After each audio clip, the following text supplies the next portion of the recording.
அனைவருக்கும் வணக்கம். இந்த பதிவில் நம்ம எதை பற்றி பார்க்க போகிறோன்னு தெரிஞ்சுக்கிறதுக்கு முன்னாடி மறக்காமல் நம்ம சேனலை சப்ஸ்கிரைப் பண்ணிக்கோங்க.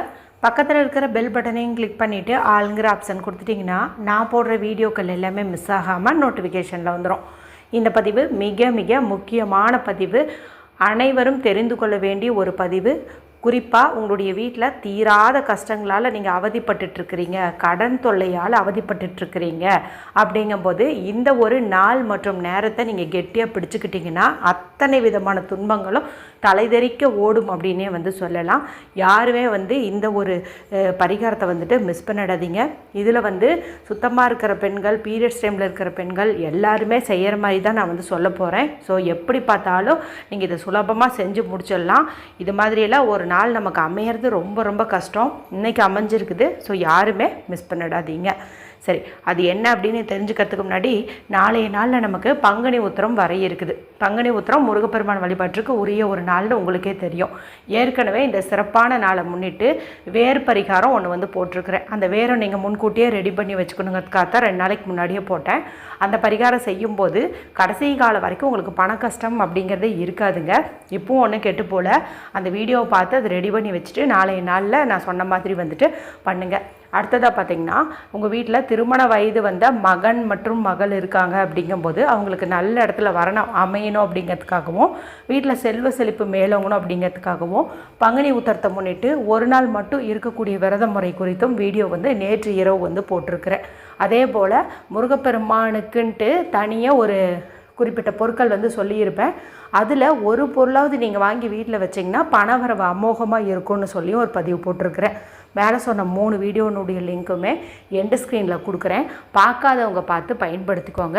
பங்குனி உத்திரம் விசேஷமான நாளுங்கிறதுனால அந்த நாளில் நிறைய விதமான பரிகார முறைகள் குறித்து நான் உங்களுக்கு அடுத்தடுத்த பதிவுகளில் கொடுக்குறேங்க.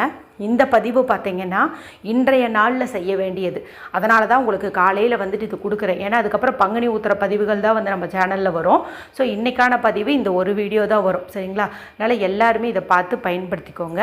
சரி, இன்றைக்கி என்ன சிறப்பு அப்படின்னு பார்த்திங்கன்னா, இன்று மார்ச் மாதத்தின் 31ஆம் தேதி, பங்குனி மாதத்தின் 17ஆம் தேதி நிறைஞ்ச செவ்வாய்க்கிழமை. பொதுவாகவே முருகப்பெருமான் வழிபாட்டுக்குன்னு உகந்த கிழமைன்னு செவ்வாய்க்கிழமையை சொல்லுவோம். அதே போல் முருகப்பெருமான அதிபதியாக கொண்ட செவ்வாய் பகவான் வழிபாட்டுக்கும் ஏற்ற ஒரு கிழமை இது அப்படின்னே சொல்லலாம். அதுவும் இந்த செவ்வாய் நமக்கு ஒரு விசேஷமான சேர்க்கையோடு தான் வந்திருக்குது.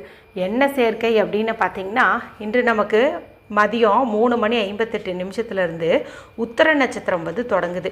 இது பார்த்திங்கன்னா நமக்கு நாளை மாலை 4:37 வரைக்கும் இருக்குது. அப்படி பார்க்கும்போது இன்றைக்கி நமக்கு இந்த 4 மணிக்கு மேலேயே இந்த உத்திர நட்சத்திரம் தொடங்குதுன்னு கணக்கு எடுத்துக்கோங்க. மேலும் செவ்வாய்க்கிழமை நாளில் இந்த உத்திர நட்சத்திரம் வர்றது ரொம்ப ரொம்ப விசேஷம் அப்படின்னு சொல்லலாம். இப்போ நான் சொல்ல போகிற பரிகாரத்தை நீங்கள் இன்று இரவு 8 to 9 மணிக்கு செய்ய போகிறீங்க. 8 to 9 மணிங்கிறது என்னது? செவ்வாய் ஓரை. ஸோ செவ்வாய்க்கிழமை, உத்திர நட்சத்திரம், செவ்வாய் ஓரை, இது 3ம் சேர்ந்து தான் நமக்கு அமைஞ்சிருக்குது. ஸோ யாருமே இந்த 1 மணி நேரத்தை தவற விடவே விடாதீங்க. இது ஒன்று மட்டும் செஞ்சிங்கன்னா கடன் பிரச்சனையும் தீரும், பணமும் பார்த்திங்கன்னா மலமலன்னு சேர ஆரம்பிச்சிடும். சரிங்களா? சரி, என்ன பண்ணணும் அப்படின்னு பார்த்தலாம். இப்போ நம்ம இரவு 8 to 9 மணிக்கு ஒரு தீபம் ஏற்ற போகிறோம். சக்தி வாய்ந்த ஒரு தீபம் அப்படின்னே சொல்லலாம். சிம்பிளாக வீட்டில் இருக்கக்கூடிய பொருட்களை வச்சு இதை ஏற்றிடலாம். அமோகமான பலன் உங்களுக்கு நிச்சயம். கரெக்டாக இரவு 8 to 9 மணிக்கு தான் நீங்கள் ஏற்றணும். அப்போ தான் நான் சொன்ன எல்லா அம்சமும் அந்த சமயத்தில் நமக்கு அமைஞ்சிருக்கும். அப்படி உங்களால் அந்த 8 to 9 மணிக்கு பண்ண முடியாதுங்க, அப்போ நாங்கள் கொஞ்சம் வெளியில் போகலான்னு இருக்கிறோம், நாளைக்கு பங்குனி உத்திரமாக இருக்கிறதுனால பூஜைக்கான ஏற்பாடுகளெல்லாம் பண்ணுற மாதிரி சில பொருட்கள்லாம் வாங்கணும் அப்படிங்கிற மாதிரி இருந்தீங்கன்னா மாலை 4:30க்கு மேலே இரவு ஒரு 9 மணிக்குள்ளார இதை செய்யுங்க. சரிங்களா? அதுவும் உங்களுக்கு நல்ல பலன் தான் கொடுக்கும். முடிஞ்ச அளவுக்கு அந்த 8 to 9 இல்லைன்னா 4:30 இரவு 9 மணிக்குள்ளே. சரிங்களா? சரி, என்ன பண்ணணும் அப்படின்னு பார்த்தலாம். இதை சுத்தமாக இருக்கக்கூடிய பெண்கள் பூஜை அறையில் ஏற்றி வைக்கணும். பீரியட்ஸ் டைமில் இருக்கிற மாதிரி பெண்கள் கிச்சனில் உங்களுடைய சமையல் அறையில் ஏற்றி வச்சிங்க அப்படின்னா கூட போதும். சரிங்களா? பூஜை அறையில் பயன்படுத்துகிற மாதிரி ஒரு தட்டு எடுத்துக்கோங்க. அதை சுத்தம் பண்ணிவிட்டு சந்தன குங்குமம் இட்டுக்கோங்க. அடுத்தது ஒரு பிடி அளவுக்கு கல்லுப்பு வந்து எடுத்துக்கோங்க. இந்த கல்லுப்பு லக்ஷ்மி தாயாரின் அம்சம் பொருந்தியது, கடன் மற்றும் கஷ்டங்களை வந்துட்டு போக்கக்கூடியது, வீட்டில் நல்ல ஒரு நேர்மறை சக்தியை வாரி வழங்கக்கூடியதுன்னே சொல்லலாம். இந்த கல்லுப்பு நீங்கள் வீட்டில் சமையலறையில் இருக்கிறத எடுக்காதீங்க. புதுசாக ஒரு பாக்கெட் வச்சுருந்தீங்கன்னா அதுலேருந்து எடுத்துக்கோங்க. இல்லைனா நம்ம சேனல் ரெகுலராக பார்க்குறவங்களுக்கு சொல்லியிருப்பேன், வெள்ளிக்கிழமை நாள்னா 2 பாக்கெட் கல்லுப்பு வாங்குங்க. 1 பூஜை அறையில் வச்சுக்கோங்க, 1 வந்துட்டு சமையலுக்கு பயன்படுத்திக்கோங்க.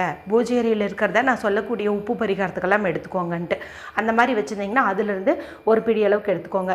எப்போவுமே உப்பை டைரெக்டாக யூஸ் பண்ணக்கூடாது. நம்ம வலது கையில் கொட்டிட்டு நல்லா அழுத்தம் கொடுத்து பிடித்து அதன் பிறகு நம்ம எடுத்து வச்ச அந்த தட்டத்தில் வந்துட்டு போடணும். சரிங்களா? இப்படி வந்து போட்டுக்கோங்க. அடுத்தது எண்ணெய் 4 மிளகு வந்து எடுத்துக்கோங்க. செவ்வாய்க்கிழமை நாளில் மிளகு வச்சு செய்யக்கூடிய பரிகாரமே கைமேல் பலனை கொடுத்துரும். மேலும் 4 மிளகு எடுத்துக்குவதன் காரணம் பார்த்திங்கன்னா 4 திசையிலேருந்தும் நமக்கு கடன் தொல்லை இருக்கக்கூடாது, கஷ்டங்கள் வரக்கூடாது, எதிரிகள் வரக்கூடாது, துன்பங்கள் நேரக்கூடாது அப்படிங்கிறதுக்காக தான். இதை நீங்கள் வீட்டில் இருக்கிறதையே வந்து எடுத்துக்கலாம். மேலே இன்றைக்கி தேதியும் பார்த்திங்கன்னா 31, இதில் வர 3ஐயும் 1ஐயும் ஆட் பண்ணிங்கன்னா 4ன்னு வந்து கிடைக்கும். அதனாலேயே நம்ம இதை வந்து எடுத்துக்கலாம். இப்போ இந்த 4 மிளகையும் கிழக்க பார்த்து, வடக்கு பார்த்து, மேற்க பார்த்து, தெற்க பார்த்து 4 டைரெக்ஷனில் இப்படி நீங்கள் வச்சுருங்க. இப்போ நடுவில் ஒரு மண்ணகல் வந்து வைக்கணும். மண்ணகலை சுத்தம் பண்ணிவிட்டு மஞ்சள் குங்குமம் விட்டுக்கோங்க. முடிஞ்ச அளவுக்கு நெய் ஊற்றி இன்றைக்கி தீபம் ஏற்றுவது சிறப்பு. நெய் வாங்கும் அளவுக்கு வசதி இல்லாதவங்க நல்லெண்ணெய் வந்து ஊற்றிக்கோங்க. அதே போல் சிவப்பு நிற பஞ்சுத்திரி வந்து யூஸ் பண்ணுங்கள். இது கடைகள்லேயே கிடைக்குது. அப்படி உங்களால் போய் வாங்க முடியலனா வெள்ளை நிற பஞ்சுத்திரியில் குங்குமத்தையும் நல்லெண்ணெயும் அல்லது குங்குமத்தையும் நெய்யவும் கலந்து தோய்த்து எடுத்திங்கனாவே அது ரெட் கலராக வந்து மாறிடும். இப்போ இதை நீங்கள் பயன்படுத்திக்கோங்க. இந்த தீபம் வந்து வடக்கு அல்லது கிழக்கு பார்த்த மாதிரி வந்துட்டு நீங்கள் ஏற்றி வச்சுருங்க. இப்போ இந்த தீபத்தை பார்த்த மாதிரி முருகா, எங்களுக்கு இருக்கக்கூடிய கடன் தீரணும், கஷ்டம் தீரணும், மனதில் ஏகப்பட்ட கவலைகள் இருக்குது, அது எல்லாம் எங்களை விட்டு விலகணும்னு ஆத்மார்த்தமாக வந்து நீங்கள் வேண்டிக்கோங்க. பீரியட்ஸ் டைமில் இருக்கிறவங்க இதை கொண்டு போய் கிச்சனில் அடுப்புக்கிட்டெல்லாம் வைக்காதீங்க. எங்கே சேஃபோ அங்கே வந்துட்டு நீங்கள் வைங்க. அங்கேயே நீங்கள் நின்று கூட வேண்டிக்கலாம். சரிங்களா? இப்போ வந்து இந்த விளக்கு எண்ணெயோ நெய்யோ குறைஞ்ச பிறகு நீங்களாக பார்த்து குளிர் வச்சாலும் சரி, இல்லை தானாக மழையினாலும் ஒன்றும் பிரச்சனை இல்லை. அதன் பிறகு என்ன பண்ணுறீங்க அப்படின்னா, நாளைக்கு பங்குனி உத்திரம் நாளாக இருக்குது இல்லையா, இந்த நாளில் அந்த உப்பையும் மிளகையும் நீங்கள் தண்ணீரில் வந்து அப்படியே கரைச்சி விட்டுருங்க. வீட்டு பக்கத்தில் நீர்நிலைகள் இருந்தாலும் சரி, இல்லை வீட்லேயே வாஷ் பேசன் சிங்க்கு சுத்தமாக தான் இருக்குது அப்படிங்கும்போது தண்ணீர் திருவி விட்டு அதுலேயே வந்துட்டு நீங்கள் கரைச்சி விட்டுருங்க. இது வந்து கடன் தீரவும் கஷ்டம் தீரவும். உங்களுக்கு பண வரவும் அதிகரிக்கணும் அப்படின்னு நினச்சிங்கன்னா கூடவே ஒரு ஏலக்காய் வந்து எடுத்துக்கோங்க. நல்ல நிலையில் இருக்கிற மாதிரி எடுத்துகிட்டு அதில் சிவப்பு நிற பேனாவை பயன்படுத்தி இன்ஃபினிட்டி சிம்பிள் வந்து போட்டுக்கோங்க. ஏலக்காயில் இன்ஃபினிட்டி சிம்பிள் வந்து போட்டுட்டு இப்போ நம்ம ஏற்றி வச்சோம் இல்லையா விளக்கு, இந்த விளக்குக்கு பக்கத்தில் வைங்க. விளக்குக்குள்ளே போடக்கூடாது, விளக்குக்கு பக்கத்தில் வந்து வச்சிடணும். மனதார வந்து வேண்டிக்கணும். அதன் பிறகு நாளைக்கு புதன்கிழமை நாள் இருக்குது இல்லையா, நாளைக்கு அந்த கல்லுப்பையும் மிளகையும் நீங்கள் எப்படி டிஸ்போஸ் பண்ணுவீங்க இல்லையா, அந்த சமயத்தில் இந்த ஏலக்காயை எடுத்து நீங்கள் பர்ஸில் பணம் வைக்கக்கூடிய இடத்துல வந்துட்டு வச்சுக்கலாம்.